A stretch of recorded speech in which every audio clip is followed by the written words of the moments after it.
waa barnaamijkii dhaqanka iyo hiddaha ee laanta af soomaaliga ee v o eda waana qiiqii ceelcad sheekadii la baxday qaybteedii hore.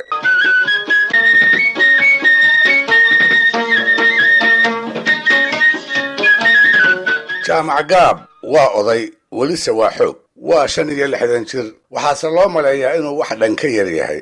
markii la weydiiyo siday taasi ku dhacdayna wuxuu kaga jawaabaa horta weligay cidna xaasid kuma noqon, marka labaadna rabbi caano geel buu agtayda dhigay.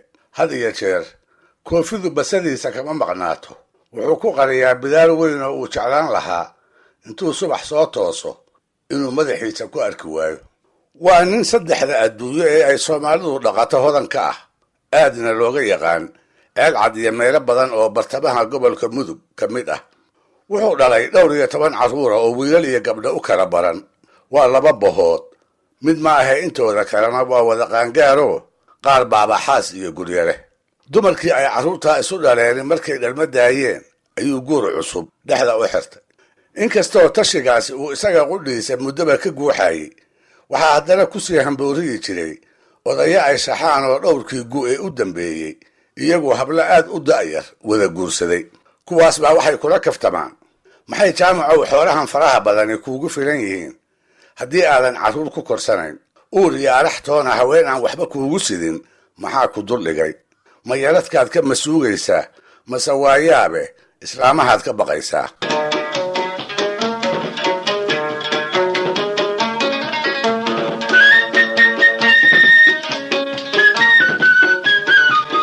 wax lagu wadaba gubaabadii jaamac way ku duxday. markaas bay ka go'day inuu guursado oo weliba ishii bugtaabaha ku bekaacsatee degaanka oo idil gabadha ugu qadanka iyo quruxda badan uu kala soo baxo. isaguse waa oday oo habeenkii intuu soo gaatamo kolba cidan meel degan hablahooda uma xodxodo tegi karee sidee buu ku ogaan gabadha tilmaantaas lihireeraha ay u joogto? dhalinyaro uu u adeer yahay intuu hoos ula faqay ayuu bari iyo bogax u kala diray. wuxuu kula ballamay gabdhaha degaanka jooga inay uga soo dooraan inan ugub oo bilic iyo anshi wanaag labadaba faceed kaga foortay. wuxuu doonayaa dhallinyaradaasi inay ku soo noqoto iyada oo mid waliba uu kula talinayo heble hebel inuu guursado, markaasna uu isagu ka doorto tii inay madhaafaanka tahay ay la ahaato.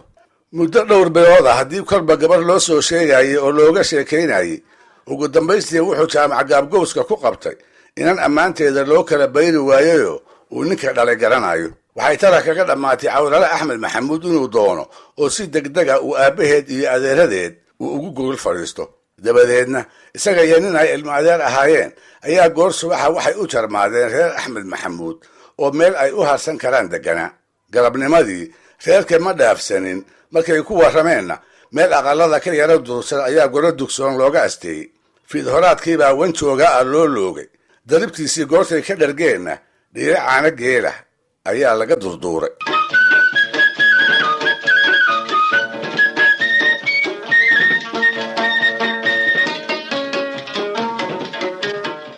cabbaar haddii xoolaha iyo daaqa laga sheekaystay ayaa la istusay markuu jaamacdantuu u socday uu reeraha u sheegan lahaa in la gaaray. oo maxaa loo gaari waayey? ma cid kale oo inanta laga dooni lahaabaa goobta ka maqan? waa maya. saddexda nin ee uu hor fadhiyaa sow midi aabbaheed ma aha, kan labaadii sow adeerkeed rumaad ma aha, kan saddexaadna barbaarkii walaalkeed ahaa ee kor uga weynaa sow ma aha. allay leeyahaa. markaasuu jaamac wuxuu hoos ka gudniyey ninkii la socday ee ay xigtada ahaayeen si uu isagu hadalka u furo gabadhana uu u weydiiyo. kiina intuu nabiga ku salleeyey ayuu yidhi, waxaannu idinkugu nimid inaan idinla xididno, gabdhihiinna gabarh ka mida inaadna siisaan.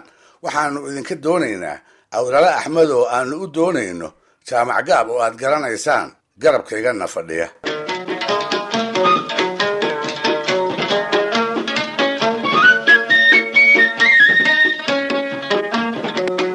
si degdega ayuu axmed maxamuudna martida codsigaas uga oggolaaday.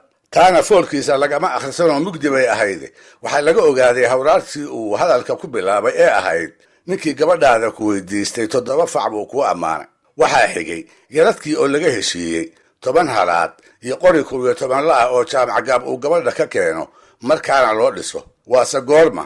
markuu rays dhoomaa tala dhoobantaa waa tii la yidhiye waxaa la isla gartay biyagu markuu eebba cirka ka keeno. habeenkaas haddii tobaneeyo cisho laga joogo ayaa si aanay cid kale gabadha u soo hawaysan wuxuu jaamacadeedkii uu la xidhiiday laba wiil ugu soo dhiibay deeq aan badnaynoo aan yaradka ku tirsanayn soomaaliduna ay gabaati u taqiin. waxay ahayd hal irmaan oo niragteedii wadata si gaarahana uu odaga ugu galladay iyo dhar sodohda iyo cawrari ay ku arratirtaan.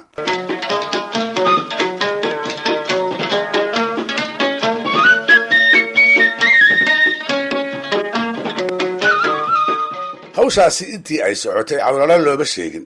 waxay ogaatay oo keliya markuu odaygu dharkii gabaatiga ahaa uu hooyadeed ugu sii dhiibayey ee uu ku yidhi u sheeg inantaada in aan jaamac gaab siiyey. maya iyo aabbahay buu iga yahay hadduu rag ka haro ayay ku jawaabtay kolkay hooyadeed uga tibix siisay ninka la siiyey da'da uu joogo iyo inay guga soo socda xaggiisa u wareegi doonto. markuu aabbaheed taas ogaadayna wuxuu ugu yeeray hoosgalbeedka aqalka minweyntiisa oo gabadha hooyadeeda. si walba wuxuu ugu dadaalay inuu taladiisa yeelsiiyo. si kastana wuxuu isugu dayey inuu ka dhaadhiciyo in guurka jaamac ay danteedu ku jirto. ha yeeshee waxba ugama naasacaddaan, inna uguma soo loodsamin. wixii murti uu u soo daliishadayna eebba wax ugama dhigin.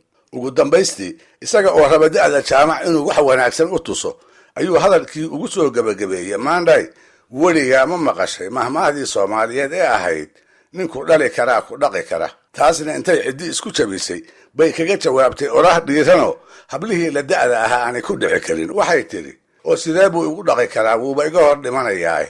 dabadeedna waxay ku war heshay odagii oo inta dhab u carooday dhowr dharbaaxo oo degdega dhabanka iyo isha bidix kala helay, isaga oo hiif iyo haaraanna ugu daraaya. markay kasii cararaysana waxay maqlaysay isaga oo ku leh bahalku qaad, maalin kastaba nin gayaankeeda oo na soo weydiistay bay nagu ceebaynaysaa. shawciil horuu u qabaayo hadda ka hor bay ku diiday oday soo doonay yarad fara badanna ka bixin lahaa. maxaase xigi doona? dhegaystayaal, barnaamijkii dhaqanka iyo hidduu maanta halkaa inoo joogo. waa inuu toddobaadka soo aadan iyo sheekadan qaybteeda labaad hadduu eebba idmo.